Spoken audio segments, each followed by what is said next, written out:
Hola, hola, hola, ¿qué tal? Ahora vamos a ver este tema. Es muy importante, la absorción. Es parte de la farmacocinética y es muy importante entender la absorción, puesto que cuando entendemos la absorción vamos a comprender qué pasa con los siguientes pasos de la farmacocinética. Y bueno, iniciamos. Vamos a iniciar con nuestra definición o concepto de absorción. La absorción es el proceso mediante el cual el fármaco deja su sitio de aplicación o administración y llega a torrente sanguíneo. Eso es muy importante entenderlo. Algunos fármacos los vamos a administrar de manera local, ¿vale? Por ejemplo, oftálmico, ótico, tópico, es decir, a nivel de la piel, porque queremos un efecto local. Eso es lo más común. Sin embargo, puede ser que este, este medicamento que estamos administrando de forma local se absorbe. Y si decimos se absorbe, llega a torrente sanguíneo, con las consecuencias de cualquier otro fármaco administrado por vía sistémica. ¿Ok? La diferencia a lo mejor es que las dosis serían mucho menores. Sin embargo, el riesgo, por ejemplo, de reacción alérgica va a ser la misma que cualquier otro fármaco. Entonces, aunque estemos administrando localmente, si el medicamento se absorbe, está llegando a torrente sanguíneo y por lo tanto a todo el cuerpo. Eso es muy importante. Aunque estemos utilizando medicamentos de aplicación local, si los medicamentos se absorben, llegan a circulación general con las mismas consecuencias que un medicamento de administración sistémica. ¿Ok? Obviamente con las dosis mucho menores. Entonces esa es la única ventaja. Por eso es importante entender esta parte para cuando tengamos que administrar, pues sepamos elegir cuál es nuestro medicamento y nuestra vía de administración más adecuada, ¿ok?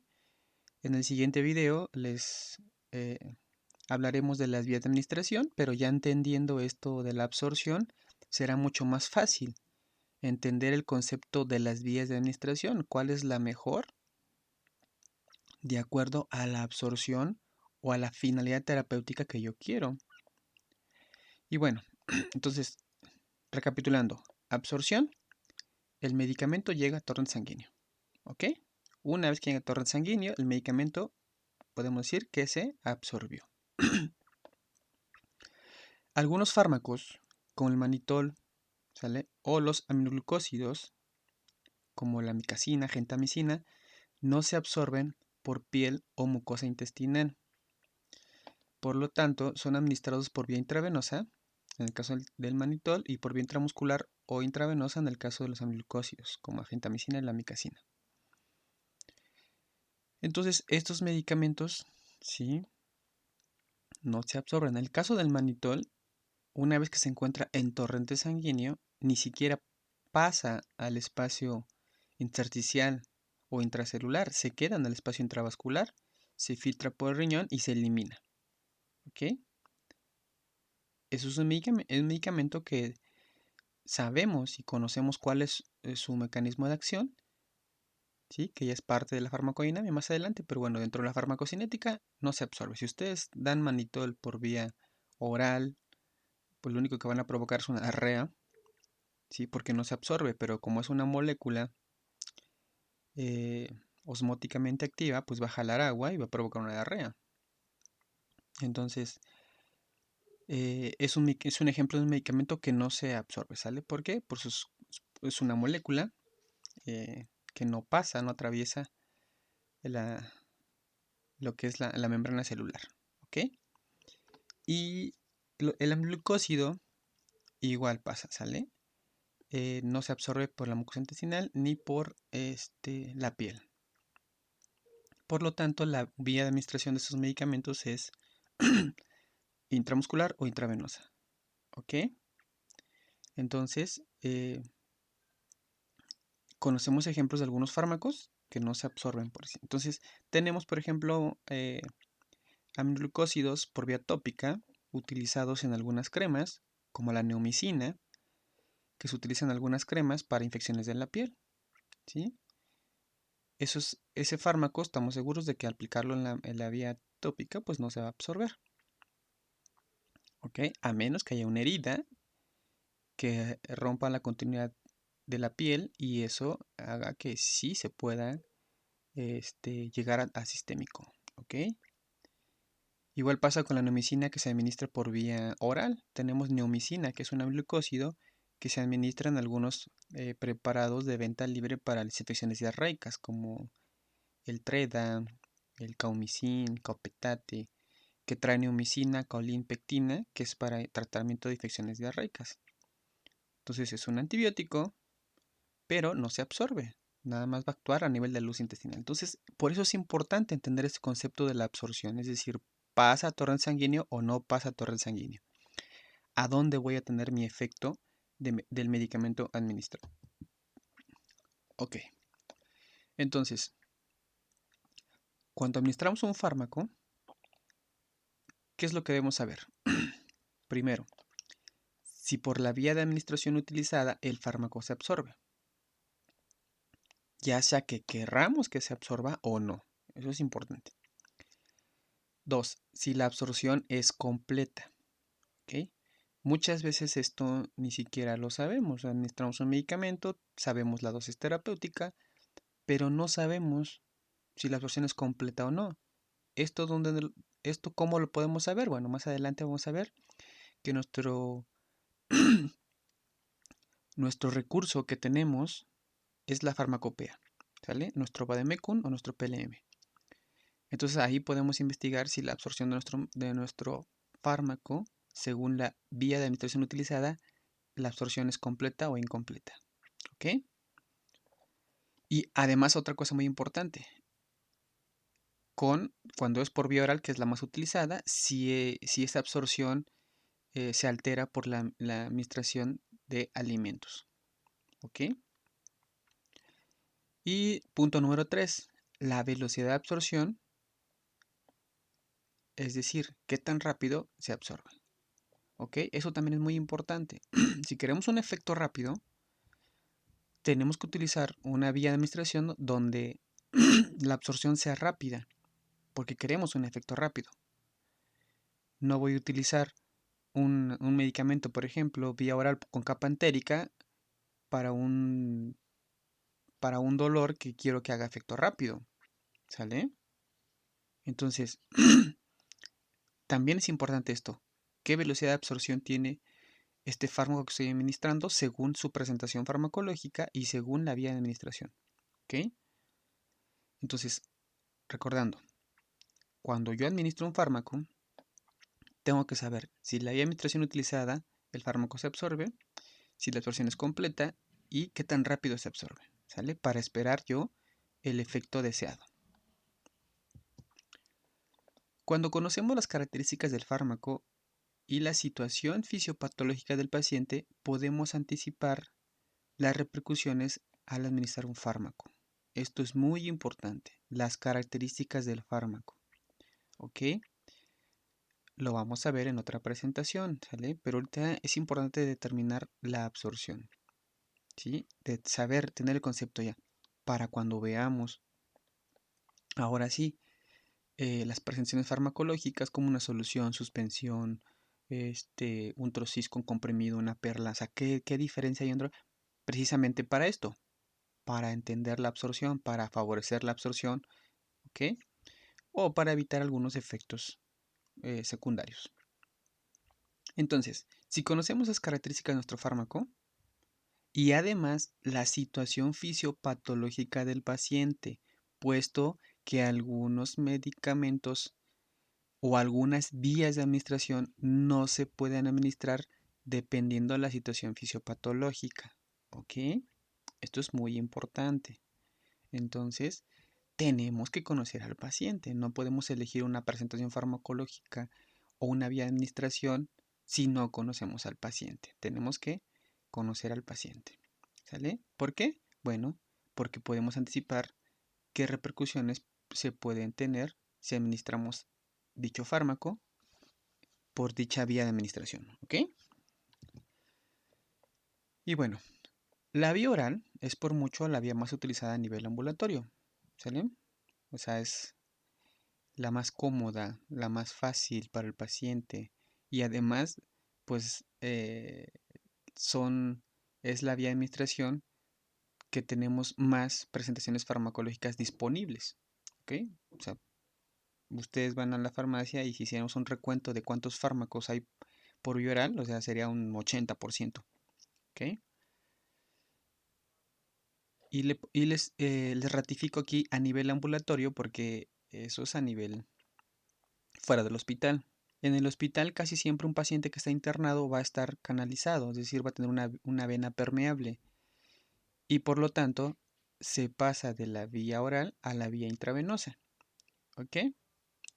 Y ahí va también a depender del paciente y del medicamento que esté tomando. Algunos medicamentos, si el paciente no está en ayuno, se siguen administrando por vía oral, pero la mayoría se administran por vía intravenosa.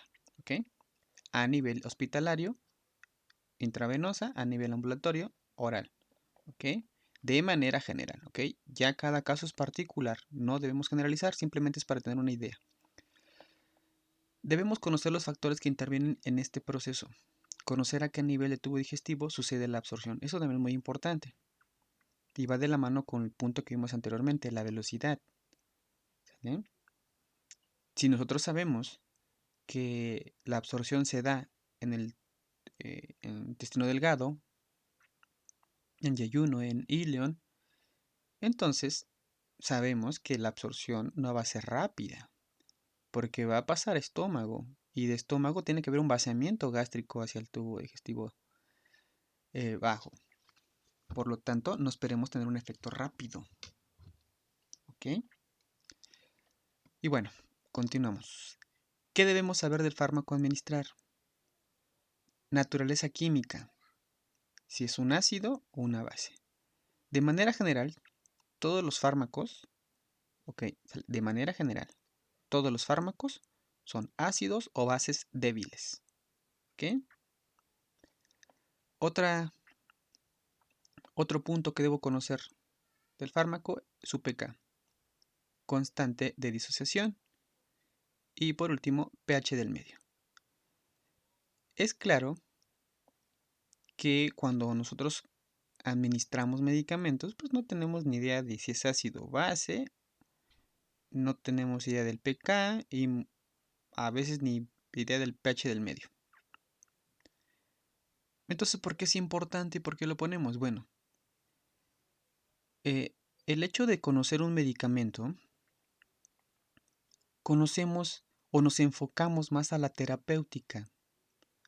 Es decir, bueno, si yo voy a tomar una aspirina, que es un ácido aceite salicílico, pues a lo mejor por el nombre ya sé que es un ácido.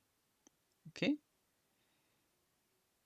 Nosotros, al estudiar el grupo de fármacos denominados AINES, sabemos que este grupo de fármacos tiene un mecanismo de acción específico, que es la inhibición de la ciclooxigenasa, que produce prostaglandinas, y las prostaglandinas participan en el dolor y por lo tanto ayudan a disminuir el dolor, a disminuir la inflamación, y en el caso de la aspirina también la agregación plaquetaria porque inhibe la tromboxano A2, y entonces entendemos el terapéutico. ¿Sale? La farmacopea nos dice posología, 1 cada 8 horas, etcétera, por ejemplo, para adultos, ¿no? Y nos olvidamos de esto. ¿Qué pasa cuando se alteran las condiciones normales de un paciente? Es cuando se alteran muchos de los procesos farmacocinéticos. En este caso estamos viendo la absorción y se altera la absorción. ¿Ok? Por eso es importante conocer esto y entenderlo. A lo mejor no lo ocupamos todos los días recetando, bueno, una aspirina, a ver, voy a ver qué pH tiene el estómago. O sea, no, tendremos que hacer una pHmetría. Entonces, si no amerita eso el paciente, pues no voy a hacer una pHmetría. O sea, no tiene caso. Simplemente saber cuál es el pH o el rango normal de acidez del estómago, ¿ok? Pero bueno, ahorita, para cuestiones teóricas, tenemos que conocer si es ácido base, su pK y el pH del medio, donde se va a encontrar mi fármaco. El fármaco va a pasar por distintos pHs. Pasa por el estómago, es un pH. Pasa al intestino, es otro pH. Se absorbe, pasa a la sangre, es otro pH. Pasa al intracelular, ¿sale? Va cambiando el pH. Y bueno, como ya vimos en traslocación, acuérdense los mecanismos de traslocación que ya vimos, es decir, cómo el fármaco atraviesa la membrana celular. ¿Vale? Los fármacos van a atravesar las membranas celulares mediante diferentes procesos, los cuales dependen de sus características físico-químicas y el mismo medio. El saber si el fármaco se absorbe por difusión simple, facilitada, transporte activo, etc., nos permite comprender la velocidad de absorción y más adelante entender por qué algunos fármacos son más eficaces. Es decir, obtenemos nuestro efecto más rápido. Esto es importante. Entonces, ojo, absorción no es igual a translocación. La translocación, acuérdense, vimos que es el proceso mediante el cual el fármaco atraviesa la membrana. Y esto se va a dar en todos los procesos farmacocinéticos, en todos, en la absorción, en la distribución, en el metabolismo y en la eliminación. Absorción estamos diciendo que es el paso del fármaco de su sitio de administración a torrente sanguíneo. Hasta ahí termina el proceso de absorción. Después sigue la distribución y se sigue teniendo translocación, es decir, el fármaco sigue atravesando membranas. ¿Ok? Eso es muy importante porque de repente algunos alumnos siguen diciendo, es que el fármaco se absorbió en los tejidos o pasó de torrente sanguíneo a los tejidos, se absorbió. No, se distribuyó a los tejidos, ¿ok? No se absorbió. La absorción es de sitio de administración a torrente sanguíneo, ¿ok? Entonces no es lo mismo. ¿Necesitamos de translocación para que se absorba? Obviamente. No podemos, un fármaco no se puede absorber si no atravesó membranas. O como el ejemplo del manitol, el manitol no se absorbe, se administra intravenosa. Entonces, ¿cómo llegamos a torrente sanguíneo?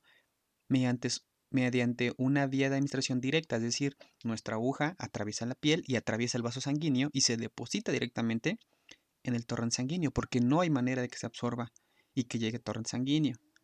¿Ok? En ese caso, en esos fármacos van directamente a torrente sanguíneo. ¿Ok? Entonces, quiero que quede claro este concepto. Absorción es igual a translocación. Translocación es el proceso mediante el cual el fármaco atraviesa la membrana. Y absorción obviamente necesita de translocación para que se pueda absorber. Pero absorción es un proceso desde que se administra hasta que entra en sanguíneo. ¿Ok?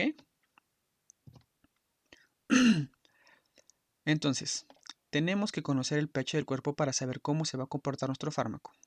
¿Ok? Eso es importante. Ejemplo, el estómago tiene un pH ácido.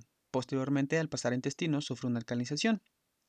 El pH del medio modifica los grados de ionización de los ácidos y las bases débiles, dependiendo del pK de cada sustancia. Recordando, ¿sí?, sus clases de bioquímica, que la pK es la constante de disociación de un ácido. ¿Vale? Y bueno, aquí tenemos algunos pHs. Faltan algunos otros, como el pH vaginal, ¿vale? Pero bueno, tenemos el del ojo, la boca, la piel, el sudor, la sangre, el estómago, el intestino grueso, el intestino delgado, la orina, que son uno de los pHs más importantes, ¿sale? El de la orina y el de la sangre. Acuérdense, si se absorbe llega a sangre. Entonces debemos conocer qué pH tiene la sangre. El fármaco se elimina por orina. Ah, debemos conocer qué pH tiene la orina. ¿Ok? Entonces, bueno. ¿Qué es el pK? Ya dijimos que es la constante de disociación de un ácido. Sin embargo, este pK se calcula y se establece un valor para cada fármaco. Cuando ya tenemos el valor de esa pK, es decir, un número, ¿sale?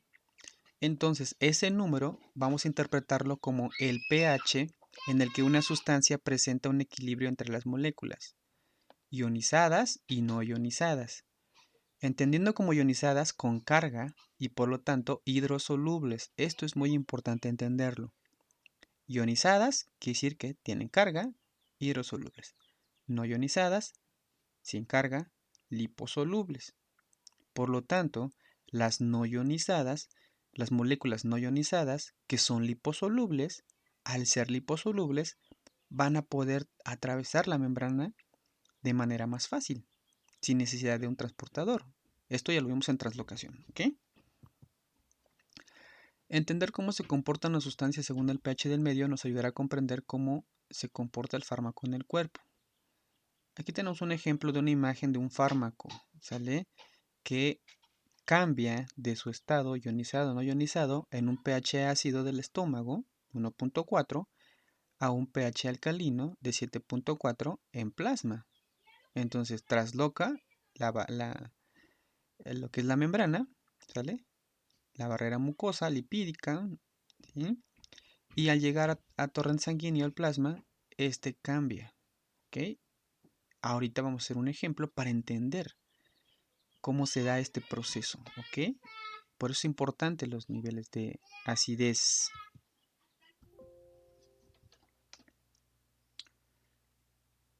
Entonces, el pK o la constante de disociación ácida, estrictamente el pK es el compuesto, ¿sale? O el pK de un compuesto es el logaritmo negativo de su constante de disociación ácida.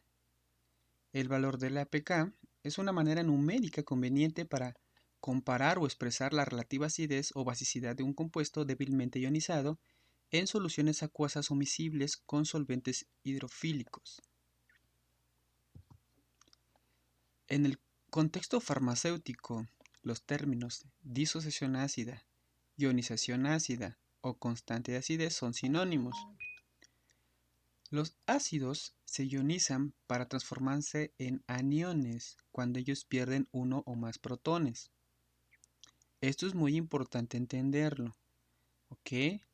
Repasen sus clases de bioquímica. Si no entendemos qué es un ácido, qué es una base, entonces no vamos a entender esta cuestión de si se ioniza o no se ioniza, ¿ok? Entonces, si no tienen bien claro qué es un ácido, qué es una base, vayan a repasar sus clases de bioquímica. Entonces, los ácidos se ionizan para transformarse en aniones cuando pierden uno o más protones. Las bases se ionizan cuando ellas ganan uno o más protones para transformarse en sus correspondientes ácidos conjugados, es decir, bases protonadas, ¿ok? Acuérdense que los ácidos son ácidos porque son sustancias que ceden electrones, ¿sale? Las bases son sustancias que aceptan protones, ¿ok? O hidrogeniones, ¿ok? Entonces, entendiendo esto, por eso decimos que los ácidos se ionizan cuando pierden uno o más protones. Y las bases se ionizan cuando ganan uno o más protones, ¿ok? Y bueno, es importante llegar a esto, a la ecuación de Henderson-Hasselbalch, para despejar nuestra ecuación original que dice que pH es igual al pK más el logaritmo de la concentración de nuestra fracción ionizada de la no ionizada. ¿Ok? Entonces, bueno, lo que se hace aquí en esta imagen es el despeje de esta ecuación para encontrar nuestro porcentaje ionizado. ¿Ok? Acuérdense de sus clases de álgebra. Podemos pasar un elemento de un lado del signo a otro, invirtiéndolo. Si está sumando, pasa multiplicando. Si está multiplicando, pasa dividiendo, etcétera. ¿Sale? Por lo tanto, bueno, vamos despejando. Tenemos el logaritmo, se convierte en antilogaritmo. ¿Sale? pH menos pK. ¿Sale? Aquí el pK está sumando, aquí pasa restando. ¿Vale? seguimos teniendo esto. Ahora, aquí aparece un 100 y un 1 porque vamos a encontrar el porcentaje. Entonces, 100 entre 1. ¿Ok? Y automáticamente el resultado que nos va a dar en porcentaje. Y el ionizado. ¿Ok? Entonces tenemos que nuestra fórmula para ácidos es de 100 entre 1 más el antilogaritmo del pK menos el pH. Y para bases es lo mismo, ¿sale? Nada más que aquí la base cambia su composición. Aquí tenemos que la fracción no ionizada es el numerador y la ionizada es el denominador, ¿sale? Acuérdense que la base, cuando está protronada, se convierte en conjugados. Entonces, la base gana, ¿sale? Base no ionizada, base ionizada. Ácido no ionizado, ácido ionizado. Entonces, lo único que cambia en la fórmula para cuando tenemos el fármaco base, por eso es importante saber si mi fármaco es ácido o base, para saber qué fórmula aplicar. Porcentaje ionizado es igual a 100 entre 1 más antilogaritmo pH menos pK. Cuanto más ácido es un compuesto, más se ioniza más se ioniza en una solución acuosa y más bajo es su pK, ¿vale? Cuando más fuerte es una base, más se ioniza en una solución acuosa y más alto es su pK. Eso es muy importante. La pK es una característica del fármaco, ¿eh? No tiene que ver si es ácido o básico el fármaco, porque luego se confunden. Es que es un fármaco ácido porque su pK es de 3. No. El fármaco puede ser base y tener un pK de 3. Entonces no tiene que ver el pK con si es ácido o base, ¿ok? No, eso es aparte. El pK es un valor y no determina si es o no ácido o base, ¿ok? La mayoría de los medicamentos tienen su pK entre 1 y 11. Vamos a hacer un ejemplo, ¿ok? Ya sabemos qué es la pK, ya sabemos qué es el pH, ya sabemos si el fármaco es ácido o base. Vamos a hacer un ejemplo. El ácido acetilsalicílico es un fármaco ácido, hasta el nombre lo dice, ¿no? Ácido acetilsalicílico. Tiene una pK de 3.5. Si se toma una tableta, aquí puse una tableta efervescente, bueno, porque una tableta efervescente, cuando nosotros antes de tomarla tenemos que poner en un vaso de agua para que se deshaga la tableta. Hay una reacción química. Entonces, cuando ya lo tomamos, estos 500 miligramos de sustancia activa que teníamos en esa tableta ya se disolvió en el agua. Por lo tanto, ya está liberado, que es otra etapa de la farmacocinética que no muchos autores la manejan, pero que es importante entenderla, la liberación de nuestra sustancia activa de la presentación farmacológica.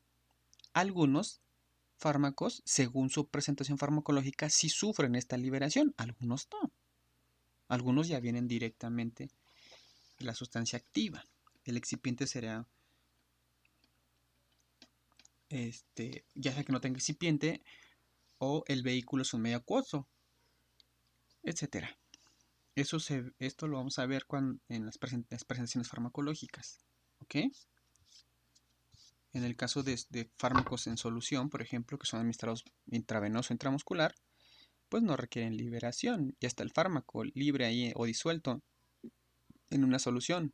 Pero, por ejemplo, algunas presentaciones como comprimidos con capa entérica, cápsulas, tiene que romperse la cápsula para liberarse el medicamento. ¿Ok? Y eso lo hablaremos más adelante en otro tema. Entonces, pongo este ejemplo. Ya puse mi tableta, dice, al verter la tableta en un vaso con agua se libera el principio activo y tenemos 500 miligramos en una solución acuosa. Si se toma por vía oral y esa solución llega al estómago, ya llegó al estómago, ¿sale? Nuestros 500 miligramos de ácido acetilsalicílico. Queremos saber cómo se encuentran sus moléculas, si están ionizadas o no ionizadas. ¿Ok? Pues bueno, aplicamos la fórmula. ¿Recuerdan? Es un ácido, es porcentaje ionizado, 100 entre 1 más antilogaritmo de pK menos pH. ¿Ok? porcentaje ionizado, 100 entre 1 más antilogaritmo de pK menos pH. ¿Qué hacemos? Vamos despejando. Porcentaje ionizado es igual a 100 entre 1 más antilogaritmo de 3 pK, 3.5, y vamos a poner de pH 3.5. ¿Ok? Ya les decía, para saber el pH exacto tenemos que hacer una pHimetría de estómago. Sin embargo, vamos a tomar este valor que pusimos de nuestro estómago, que es de 3.5 a 4, ¿no? Que va a variar mucho, ¿eh? Va a variar mucho si el paciente está en ayuno, si es de mañana, si es de tarde, etcétera. Algunos autores manejan aquí el pH del estómago entre 1 y 3, algunos entre 2 y 4, o sea, dependiendo, ¿ok? Dependiendo. Pero bueno, para este ejemplo, les voy a poner que en nuestro estómago tenemos un pH de 3.5. Entonces tenemos un pK de 3.5, que es el del ácido salicílico, y un pH en estómago de 3.5. Y ahorita les voy a decir por qué escogí 3.5. ¿Ok? Entonces, seguimos. 3.5 menos 3.5, pues 0. Entonces, sigue la fórmula 100 entre 1 más antilogaritmo de 0. Sacamos el antilogaritmo. Aquí es importante tener una calculadora científica. ¿Ok? O saber en su celular si pueden sacar el antilogaritmo, porque de repente no pueden sacar el antilogaritmo en su celular. ¿Ok? Ya actualmente todos los smartphones tienen calculadora científica, pero no en todo se puede sacar antilogaritmo. Entonces aprendan, busquen un tutorial. Si es que en su celular, dependiendo de qué celular sea, pueden sacar antilogaritmo. Si no, una calculadora científica de las clásicas, ¿sale? De las que llevan a la secundaria o la prepa. Entonces el antilogaritmo de 0 es 1. Por lo tanto, 100 entre 1 más 1. Es decir, 100 entre 2. ¿Cuánto nos da? 100 entre 2, 50. ¿Ok? Porcentaje ionizado, 50. ¿Qué nos dice? Bueno, de esos 500 miligramos de ácido salicílico que llegaron al estómago, donde tenemos un pH 3.5, el 50% de las moléculas se encuentra ionizadas y el 50% no ionizadas. ¿Por qué nos interesa? Bueno, porque la fracción no ionizada es la que es liposoluble y la que va a poder atravesar la membrana de las células. ¿Ok? Y además corroboramos que el pK, el valor del pK, nos dice que este valor del pK es el pH al cual nuestra sustancia se encuentra en equilibrio. 50% ionizado y 50% no ionizado. Comprobamos, ¿sale? Comprobamos. Por eso les dije ese 3.5 de pH en el estómago. Porque si tengo un pK 3.5, tengo un pH 3.5, entonces sé que ese pH es el mismo que la pK, por lo tanto mi sustancia está en equilibrio.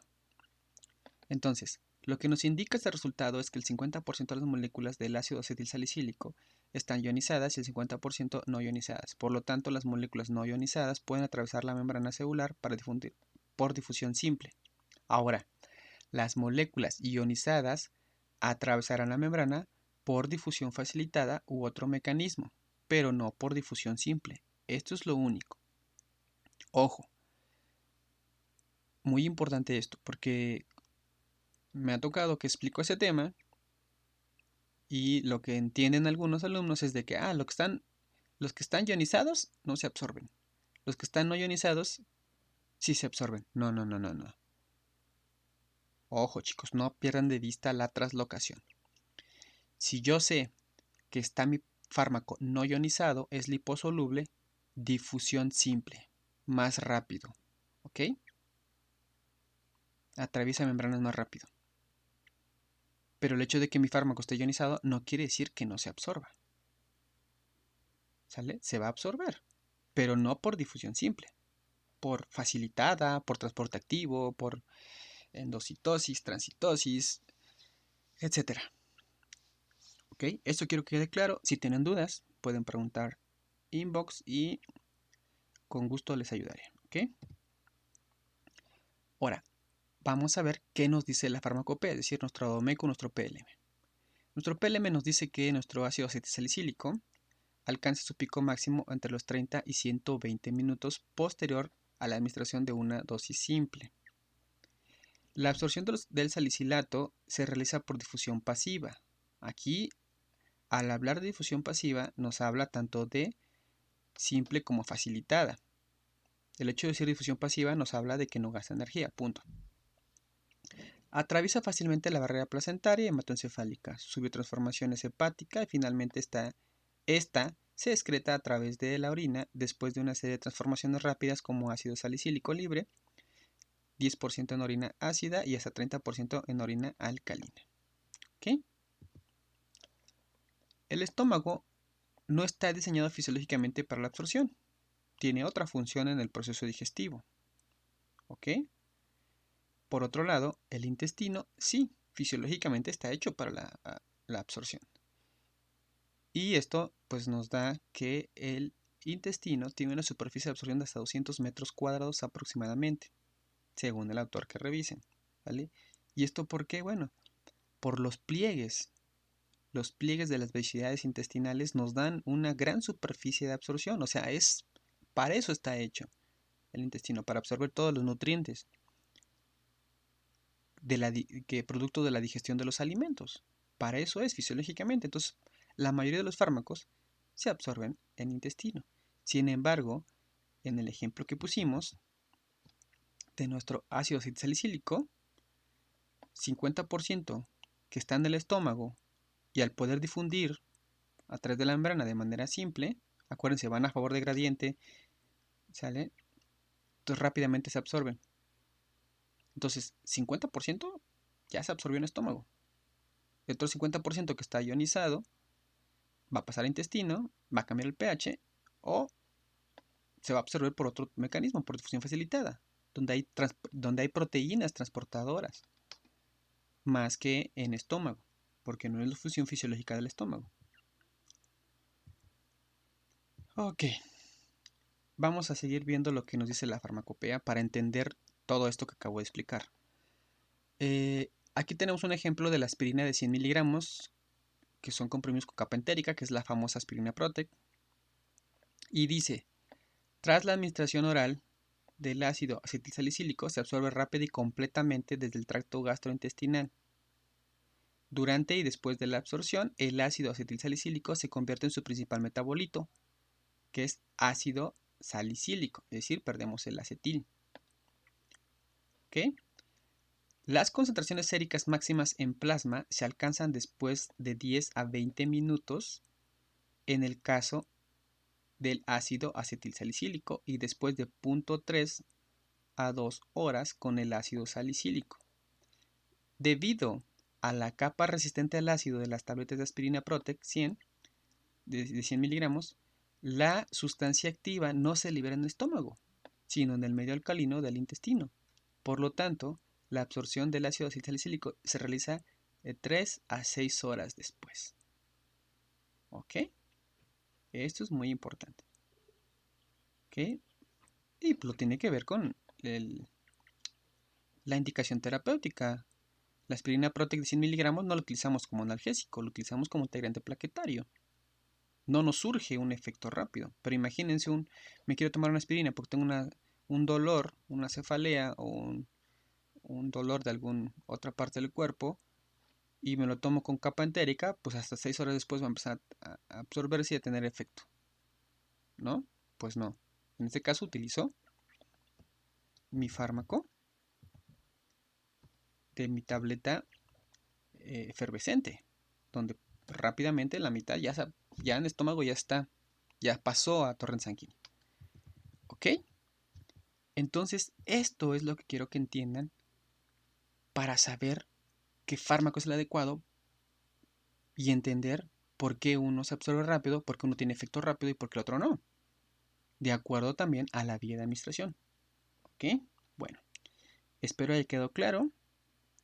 Y si tienen dudas, bueno, las iremos aclarando. ¿Ok? Es importante la información de la farmacopea, pero también Al conocer las características del fármaco como su pH, pK y pH del medio, podemos saber si el fármaco está ionizado o no. Al saber esto nos permite entender las interacciones con otros fármacos o alimentos, también es muy importante a la hora de la absorción, ¿ok? Y bueno chicos, con esto terminamos. Nos estamos viendo en el próximo video. Chao, que estén bien.